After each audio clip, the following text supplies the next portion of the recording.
నమస్కారం ఈటీవీ న్యూస్కు స్వాగతం. ముందుగా ప్రధానాంశాలు.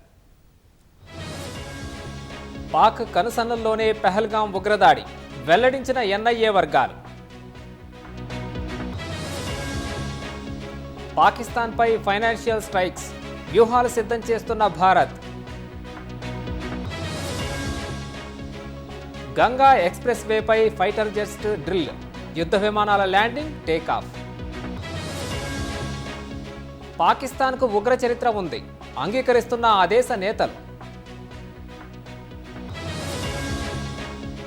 కేరళలో విజింజం సీపోర్టు ప్రారంభం, 8,900 కోట్ల రూపాయలతో నిర్మాణం.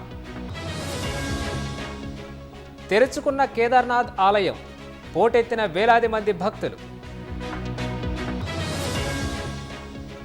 ఢిల్లీని ముంచెత్తిన వాన, 4 మృతి, నేలకూలిన చెట్లు.